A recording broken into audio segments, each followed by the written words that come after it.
Barbershop Podcast, episode number 163. 163. A magical number, a great number to round out 2015. Yeah, Okay. 163, 215, they're divisible into each other by 100. Exactly, and there's an Illuminati Prove to kind me of that it's not. number that's in there. You look it up on the interweb, All right, which is anyways. where you can find Barbershop Podcast. You can find us every week, coming to you live streaming on Twitch TV, twitch.tv/podcastbarber. Usually sometime between 8 and 9 o'clock, we go out live. And then we put it up on YouTube. We have a YouTube channel. We have an iTunes channel. If it's a place to put it, Barbershop Podcast is going to put it there. And we're pleased to do that this week with the assistance of Ryan Cannon and Gary Greenland. How you doing, guys? Good. Wonderful. Gary, you look fantastic. You look like you've had a really good Christmas. How are things? Oh, we don't have a mic yet for him. Oh, shit. One day. One day. Okay, we'll get a mic for I Gary. mean, we're going to get him to pull down from the ceiling one, Yeah, so it one- can just the Michael Buffer mic. the buffer mic. It's a lot of fun every week, and we don't disappoint, nor does Hamilton, Ontario. It's a great town, surrounded by a lot of other great towns, musically rich, right in the crossroads of where music has come and gone in Canada over the years. Hamilton is a great music town, and tonight's guests are from our sister city in Brantford, Ontario. They are great people, they're great musicians, and they are here tonight. We've got Jenna and Justin from Ruby's Revenge. How are you doing, guys? We are doing amazingly well. Good? Doing great. Yeah, I like. Thank you for having us. Oh, Yes, no, it's very happy. my pleasure when you come in here with a smile on your face. For a lot of people, like 2015 hasn't been the best year, and a lot of people say there's been ups and, as most years, ups and downs, but people in the music business kind of have an optimism about them, or I don't think you'd be in this business. So I usually start asking people about, their musical story. Why don't you tell me yours? I'm going to start with him. Oh, pick it on me, eh? Yeah, pick on you, yeah. Yeah, I was about 12 years old. I got my first guitar. A good friend of mine, Alexander Yang, he taught me how to play. And we played Cure covers and New Order, and had a great time doing it for a number of years. Joined a few bands through high school, and now getting into, the older adult life and settling into a proper rock and roll band. And fortunate enough to have Jenna or Ruby along with me. And what a writer, and I want to talk to you. Or did you come from the writing school and kind of picked up musicality after, or were they hand in hand? I was all kind of self-taught and spontaneous. Being a child, I was always interested in like poetry and, maybe writing some music and some songs here and there. And then it kind of just grew and developed. And then one day I decided to pick up a bass, and I fell in love, and that was it for me. Now, he threw out a couple band names there. Who were some of the people you were listening to when that started to come alive for you? I've always loved like old school punk, and I loved, I was like a metalhead during my teen years, I guess. But I still listened to the 50s and 60s, my mom and my dad. So it was all over the spectrum, like just all over the place. And I took a lot back from, all the different genres that were out there. So yeah, but if you're going to say actual band names, I was really into the Pixies and Nirvana, of course, and a lot of the bands that were innovative and daring to take risks. Yeah, and there was a lot of that in the 80s. That was kind of cool, like a band like the Pixies. You can look back with and hand it this kind of reverence that it has now, but at the time there was really, there was different schools on that, and they were cutting edge before they were super popular. Somebody had to get on board with that, and I remember that because there was a lot of the good old rock and roll too, and that was still holding tough, right? So was there a master plan with Ruby's Revenge, or did it just kind of develop on its own? I'd say it kind of developed on its own.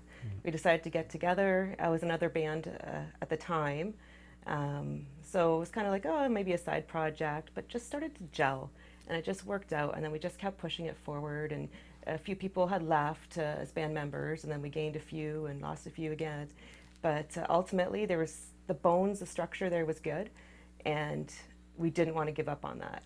And it just meant too much to us. So we're just pushing headstrong, full force forward. You still enjoy it, right? I mean, it's like the playing, performing is a drug that's very powerful. But being creative people, you probably also enjoy the marketing aspect of it. You're your own brand. No one's going to carry that ball for you in this business. Tell me some of the lessons each one of you learned, vis-a-vis not so much music, but the music business. And I know that both of you have great reputations of being people who help out and understand that music is a platform, and you're not people who put music on as a coat. You're you understand the pageantry and the showmanship in it. But talk a little bit about music and what it means, in the feels for you guys. Well, music is the perfect way to express that inner voice, inner problems you're going through. You can write a song and let that out. Hopefully you get some people to relate to some of those situations, and if you can create that buy-in and relatability in your music, that's amazing. You ultimately want to build it yourself for yourself, but to share that passion and creativity it's a blessing. Yeah, I always say it comes down to, I believe it or not, and that communication, that you're talking about, and makes you cry, it makes you think, it makes you happy. It's such a driver of emotion that it's a powerful thing, and that's why I do what I do here, and I've said that many times. I could be having a bad week, and someone comes in on a Wednesday and makes me feel better, because they're bringing in who they are in a nutshell. And there's a lot of work that goes into those, just picking up an instrument for the first time or writing down that lyric for the first time. There's a lot of work in bundling up the strength and to do that. And sometimes people think that it's a bunch of egotistical people who do this, and they're actually usually quite secretly introverted. They're people who do it almost because they have to do it. You know what? So true, so true. I grew up so introverted, like painfully introverted. I was always the one that was cast out, never the popular girl ever, like within high school or any kind of platform that way. I think you kind of find your own voice, and it's almost like you can step outside of yourself, create your own world within the music, and be able to share that. And if people can resonate with that and find something good out of that, and they tell you about it, it just drives you further. But you have to be passionate about it. Yeah. So passion is the driving force. It's true, because passion makes you overlook all of the the reasons why you shouldn't do something, because you just see what's so great about it, and that's the way it should be. Okay, we're going to play some live music with you guys as we kick it off. You came in here very bold, without a drummer. I mean, I appreciate that. Yeah, it's not always the easiest thing when you're a rock and roll band like you guys are, to come in here and say, okay, we're just gonna play a stripped down version without the drummer. Gonna do some counting in our heads, and you want to give a shout out to? I heard some tapping on the desk. I won't be doing that. So why don't you tell us anything you want to tell us about the first song you're going to play? Well, we're really putting ourselves out in the line here, because these are new songs, so brand new material. We haven't really had a chance to play for anyone. This particular song is called The Waiting Room, and it's basically written because there's always two perspectives to everything. You can take the good away from it or the bad away from it, and it's all how you look at something to decide, how it's going to feel for you in the end. And I think perspective is just a huge part of life. And anyway, I wanted to write a song about that. Excellent. All right, well, we're going to hear it. A wonderful stripped down bass guitar version of Waiting Room, Ruby's Revenge, right here, right now at barbershoppodcast.com.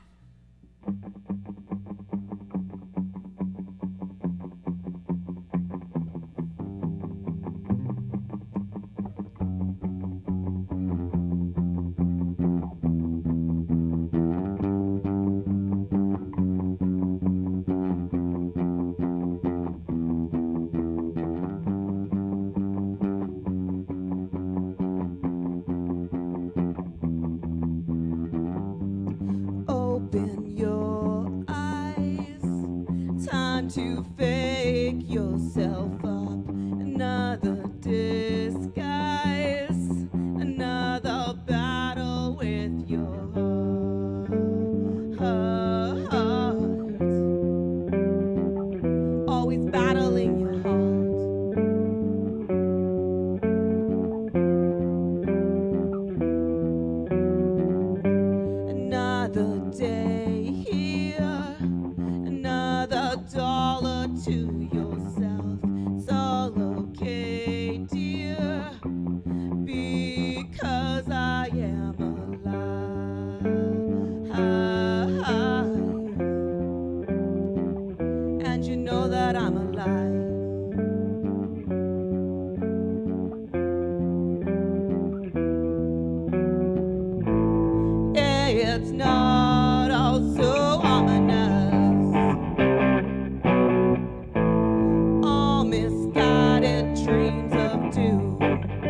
shuffle softly.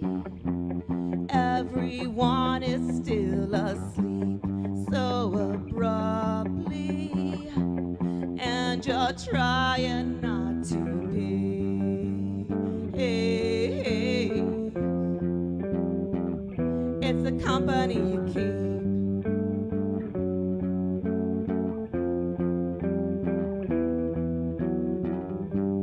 In your castle, well, you toy with realms unknown. Such a hassle when you still can't call it home. Another adventure all alone.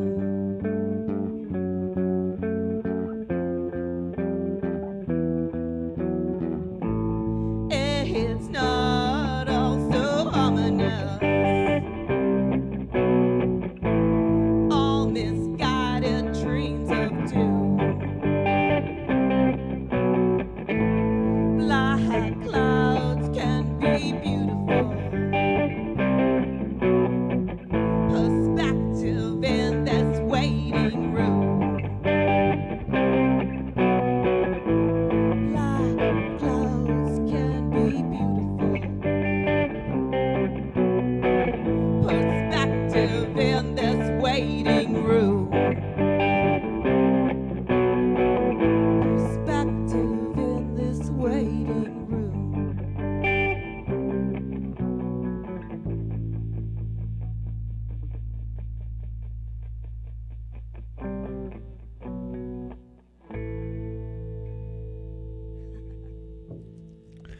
Little waiting room. Ruby's Revenge right here at Barbershop Podcast. Stripping it down and laying it down so sweet for us. Thank you, guys. That was great. I've got a new baby, Kinetic. This is got a story behind it as well, making a CD. I always say it's like having a baby. There's a lot of passion that goes into it and a lot of pain and expense that goes some pain expense. Was it what you'd hoped? Yeah, totally. We were so happy with the gentleman who produced it. Randy was amazing. There's a little story behind the whole title, Kinetic, because we didn't have an album name when we went into the studio.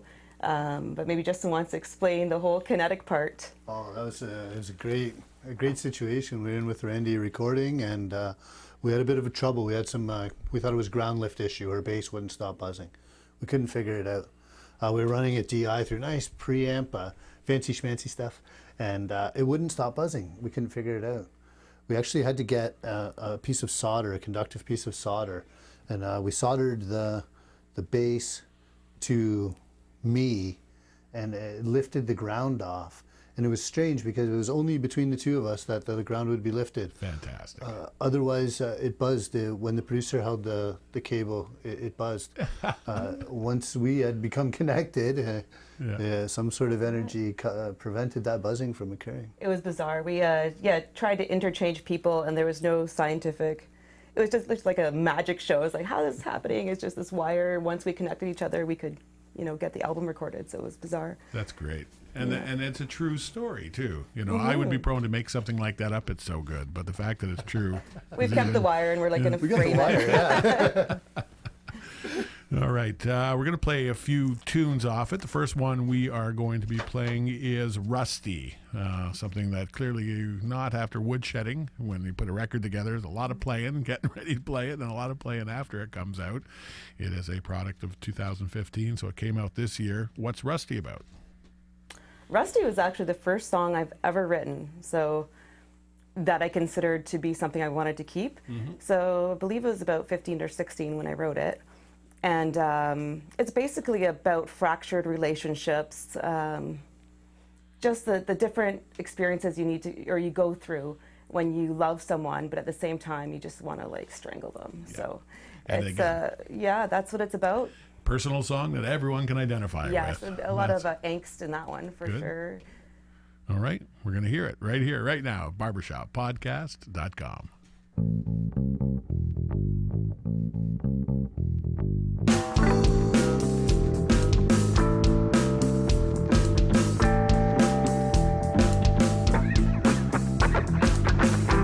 image like a ball of string.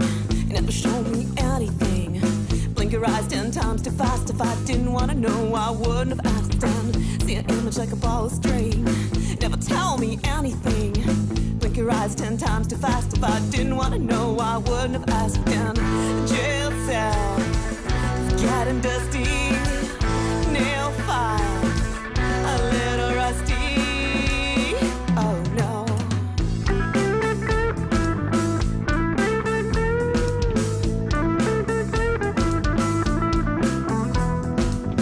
Sometimes I wanna climb your ladder, barbed wire steps about to shatter. Can't climb what you keep on making. I'm much too young for this abuse I'm taking. And sometimes I wanna climb your ladder, barbed wire steps about to shatter. Can't climb what you keep on making. I'm much too young for this abuse I'm taking. And jail cell, getting dusty. Nail file, a little rusty. Oh no.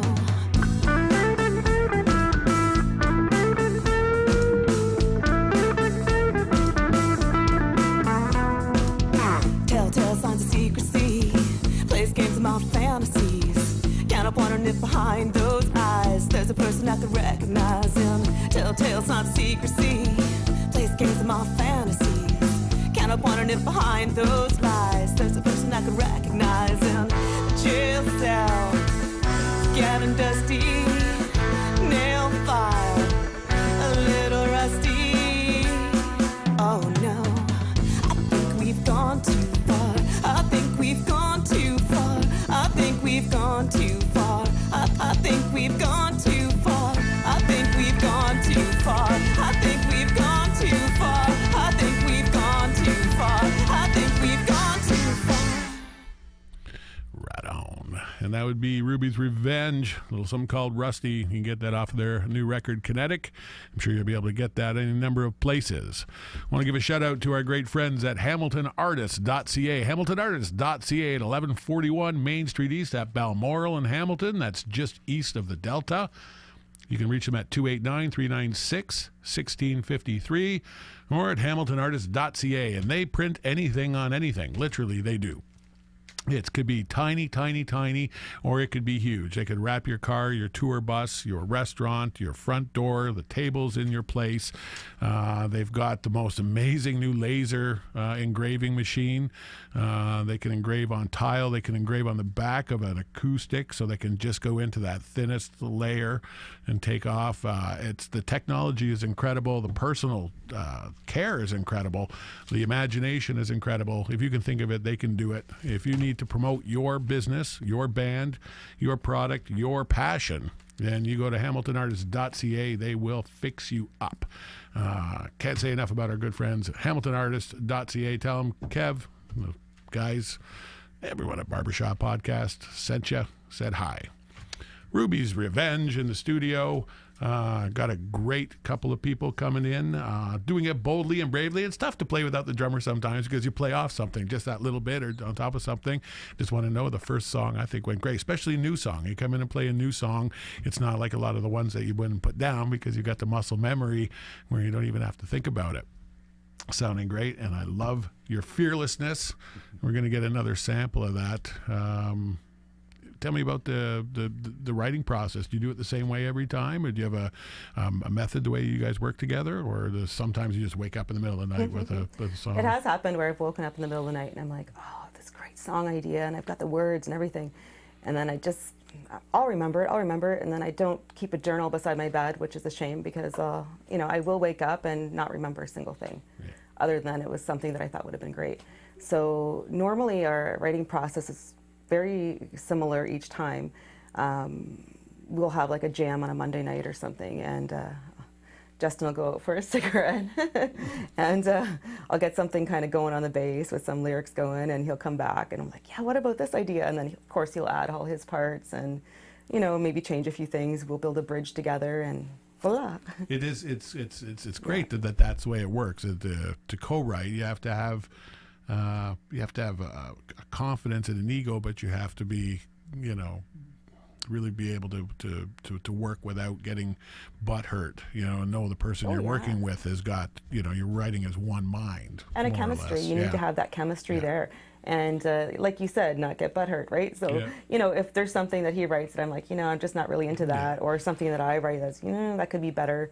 Like, we're not afraid to tell each other. You're on to the next thing. You don't waste any time. And that's the way to do it. And that's the way great songs are written. So what have you got for us? Is it another new song that... Yeah, this song is, I think, very relatable to most everybody. It's called Ordinary Day. And when I wrote it, it kind of reminded me of some old school punk, like Take the Skinheads Bowling, that kind of thing. And a few other songs. They're just kind of really honest and out there. And anyway, you'll kind of hear it when you hear this one. All right. Well, I'm going to introduce it, and you're going to get to hear it right here, right now on barbershoppodcast.com.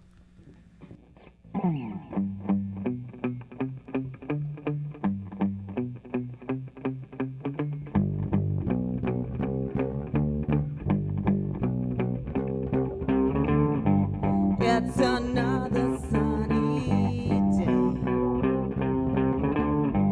Put my shoes on the same way. Always want to be with you. Let's go out for something to do. It's another ordinary day, and that's okay, my friends. It's another ordinary day. I wouldn't change a thing.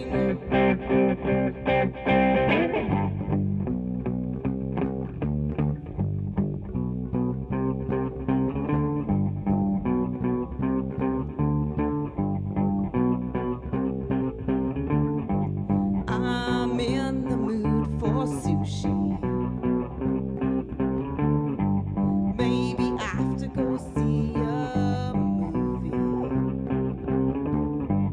Throw some popcorn during sad scenes.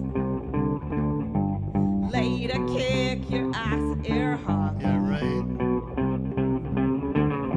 It's another ordinary day, and that's okay, my friends.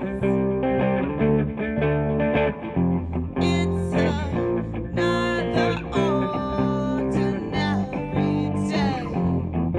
I wouldn't change a thing.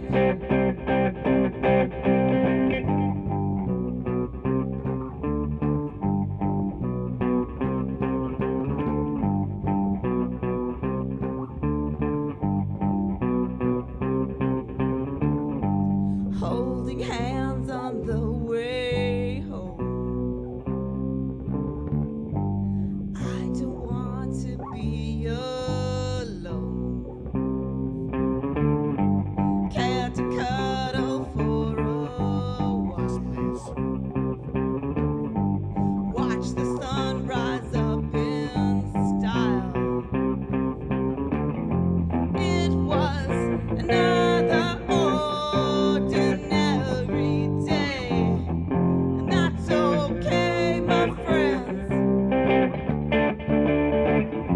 It was another ordinary day.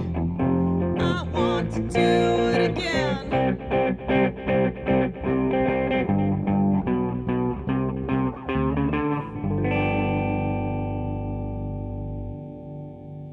More hooks at a tackle box. Guarantee it. Every time Ruby's Revenge, you can check them out. You can buy their CD. You can hunt them down on the interweb. And we're going to have their email or their website, contact information at the end of the show, as we do for all of our guests. We have quite a body of work here and a lot of music, independent music. This is the good stuff. This is not processed. This is not factory music. This is truly made with your own hands in your own kitchen. And I can't implore, most people who watch this show are already fans of live music. But you could probably drag somebody out to a show one of these days. And if you don't have any cool friends anymore because they're all married and got boring, whatever, then go make a new one, like somebody who hasn't seen new live music since high school or something, or college, and take them out. Show them a good time. Show them what live music is like. And hopefully we can grow this business back to where it was, because I tell you, it's hurting. Not enough people are going out and imbibing in the gift of music. We're here with Ruby's Revenge.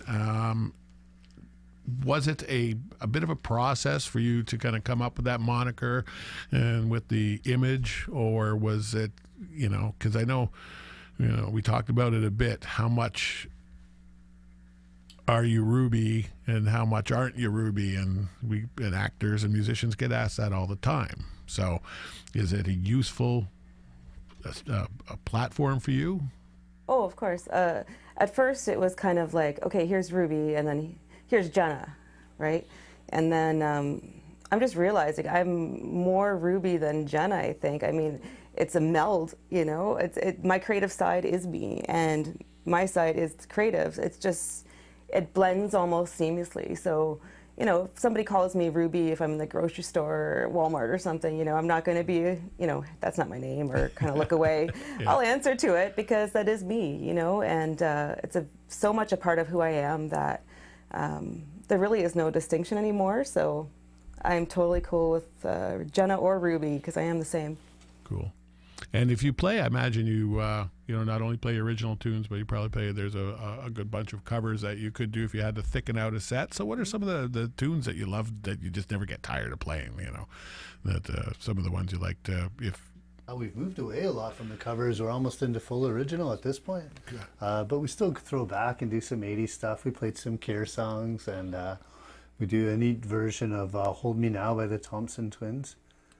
Mm-hmm. And it's always, we'd always do that when we were Captain Easy. We'd do a Hall & Oates song or something, and we were a full-on rock and roll band, but it was, you're playing something in your style, and you're bringing a familiarity that somebody has, and you're showing them interpretation. And I've even seen that in karaoke, where someone's sung an entirely different vocal arrangement to the same backing track, and they just kind of had the ability to impart that own personal take on something that was so well known. So there was a period where it's like I didn't really like going out and seeing cover bands, and then I enjoyed the hell out of it a little while ago, just because all the guys were fantastic players that I knew, but they were kind of cutting loose, that they could step out of having to, because when you're writing your own stuff, it's tougher to get gigs, right?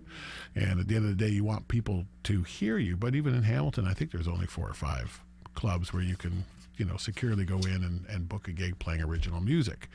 It's just it's tough. So what do you do in the business world? Because again, have to get out of looking at a kind of like a 200 or 100 kilometer dome around our homes now that we're in this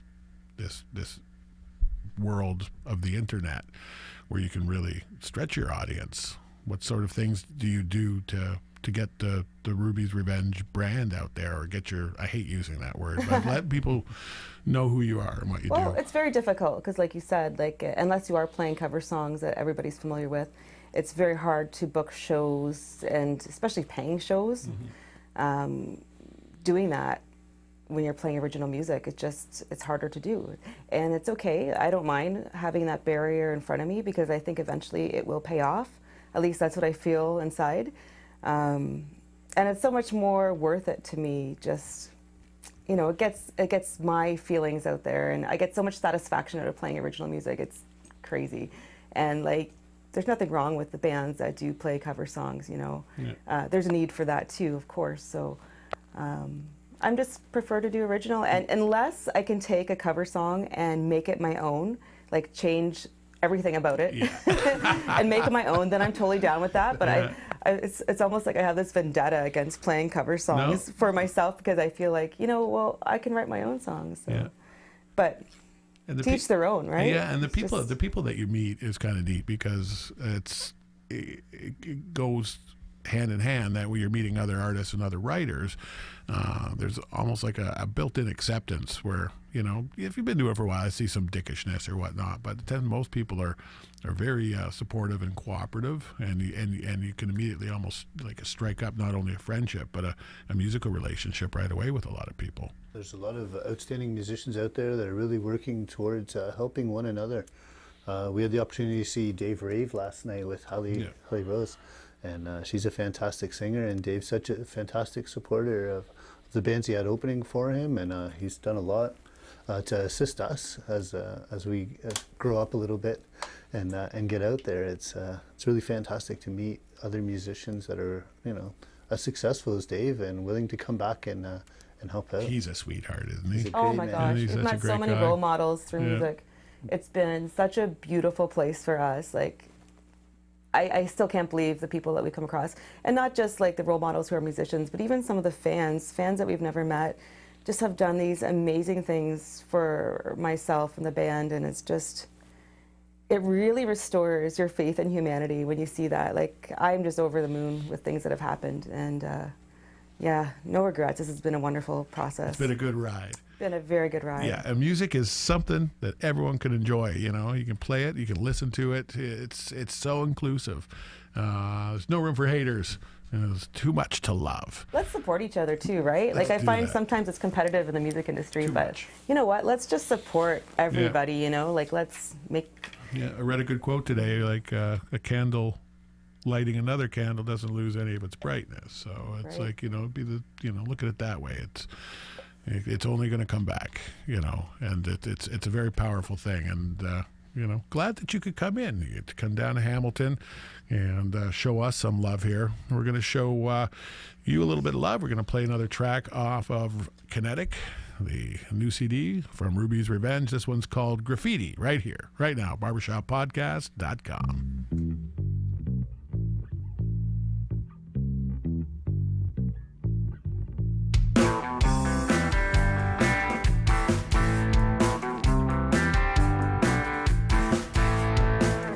I've been brainwashed by your graffiti and sucked dry by a mosquito and can't lie.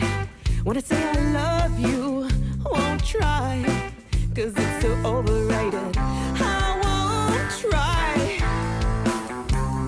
I can't lie.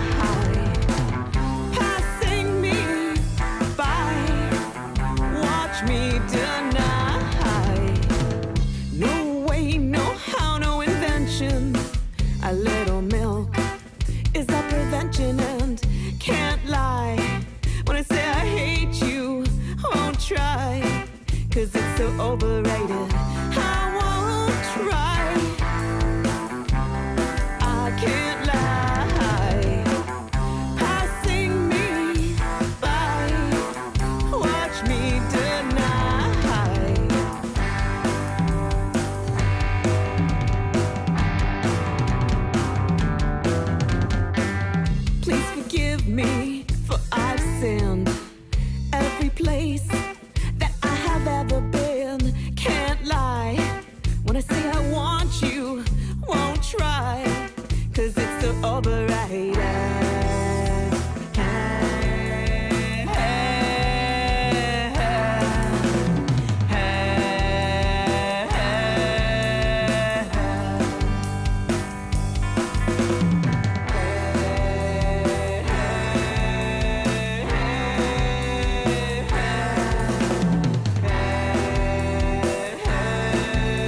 watch me deny.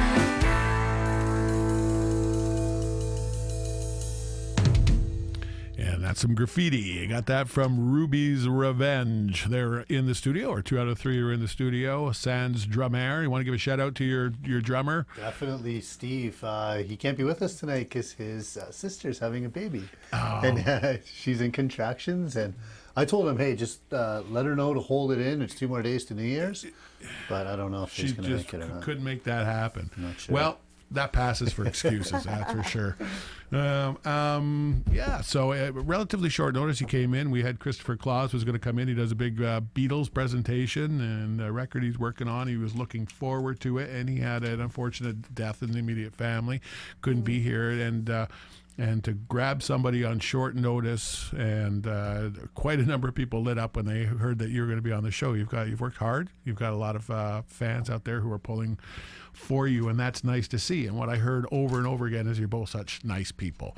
Aww. So that says something. Thank you. So either you just haven't figured out how to be a dick yet, or you figured out you're just not going to happen. We're not jaded enough yet. Give us a couple more years. Give us time. Yeah. We're working on it. The Barbershop Podcast, bringing you the very best in original music and musicians from Hamilton, Ontario, your blast furnace of such things. We like to make it happen. And you're going to make it happen? You're going to do another live tune for us? Yeah, we're going to throw out another new one. Let's if we're going to put part of our heart on the line, let's just do the whole friggin' thing. So. Yeah, do the whole thing, and then you certainly won't forget it because it'll be on the interweb forever. That's right. And I'm okay with that. So yeah, this song is called Crisis, and it's brand new as well too. And again, I tend to write a lot about relationships and just the ups and downs that they take. And anyway, this is on the same lines. All right. Crisis from Ruby's Revenge right here. BarbershopPodcast.com.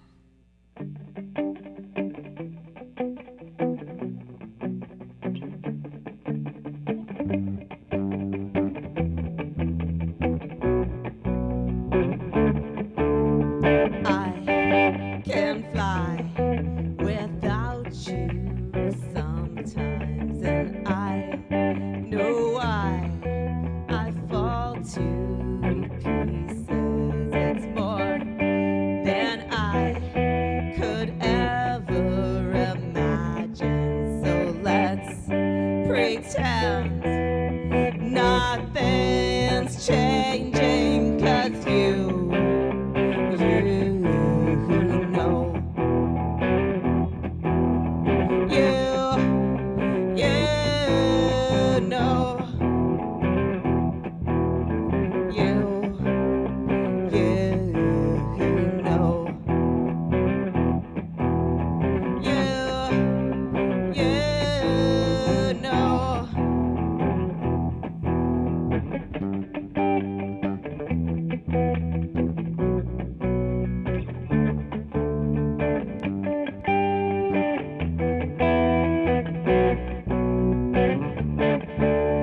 Shoulder width apart, we stand together.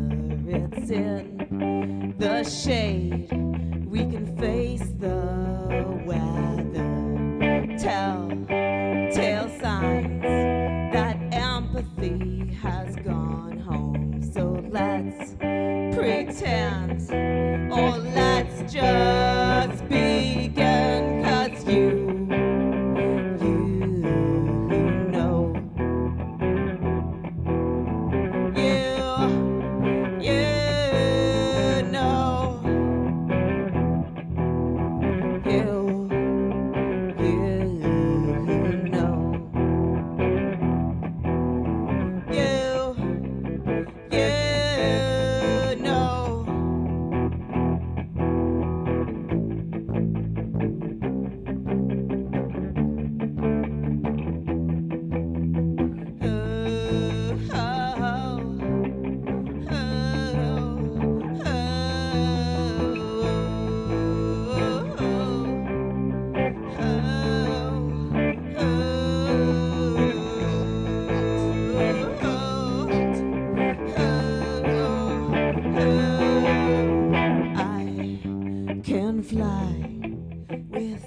about you sometimes.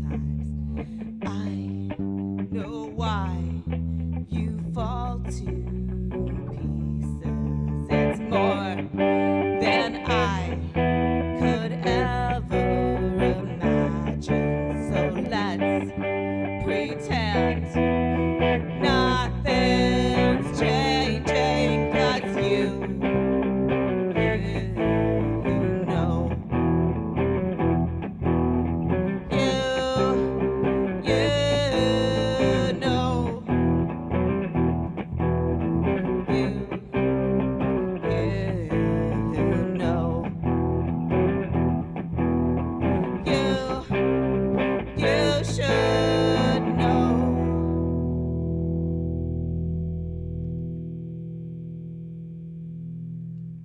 So bizarre, because I usually have our drummer doing backups. So That's it's all like you're hearing it in your head. so we're losing drums and backups. But it's great.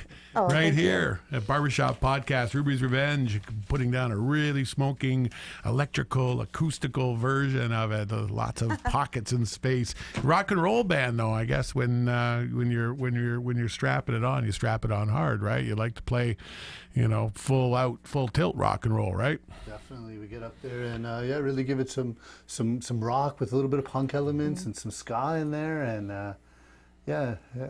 It's a big Really bounce it melding up. pot. It's a giant smorgasbord of genres thrown together, and I love it, and I wouldn't change a thing. So.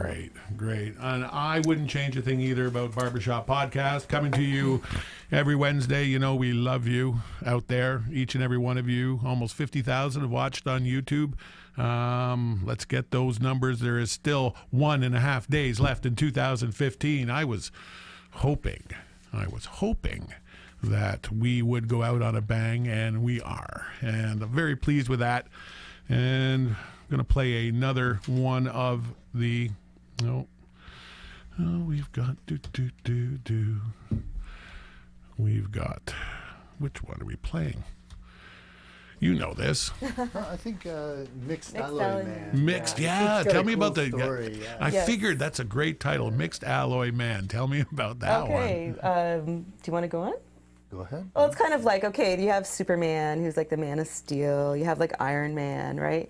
Well, Mixed Alloy Man is kind of like a tribute to all the people who are always like felt second best or never felt like they were worthy or living up to their older sibling, that kind of thing. So we thought like Mixed Alloy Man was kind of fit that bill, and it's kind of like almost like a little anthem to everybody who never felt like they lived up to someone else. Where that shouldn't be the thing, but. There you go. Couldn't put any better myself. All right, gonna hear it. Mixed Alloy Man from Ruby's Revenge off of Kinetic. Right here, barbershoppodcast.com.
do the best that we can to see the universe within a grain of sand.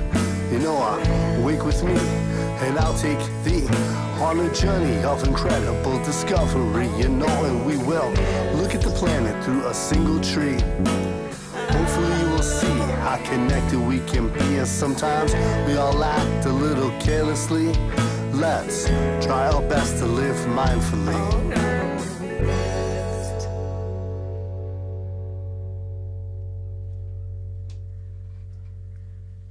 All right. That's some Ruby's Revenge. And you guys got some giggity gigs coming up that people are going to know about or going to want to go see? Definitely. We're trying out a whole brand new set of new material. We're doing that on January 22nd, 2016 at Club Envy in Brantford. Excellent. And anything after that you got going on towards pointing at springtime? Definitely, yeah. In spring, close to spring, in March. I guess that's still winter. In March, the middle of March, we're doing another show in Brantford at the Creamery. You can find all that information on our Facebook page. All right. And do that. And check out our information on our Facebook page. All of the guests who come in here are worth a look and a listen. This has been a great pleasure having the both of you in tonight, sharing your music and your stories in music. And a little bit of time with us here at Barbershop Podcast, Ruby's Revenge, highly recommended from the Barber himself. Next week, we've got Mr. Matty Simpson going to be coming on here with Justine Fisher. That is going to be a great evening with a great singer-songwriter. And I want to say thanks for watching. I want to thank Ryan Cannon, and I want to thank Gary Greenland because he is... I don't know, the guy's like a shark in there. He swims like a shark at 150 miles an hour. You just can't keep a good man down. So that will conclude another episode here at Barbershop Podcast. Thanks for coming out. See you next week. Come on, baby, won't you let me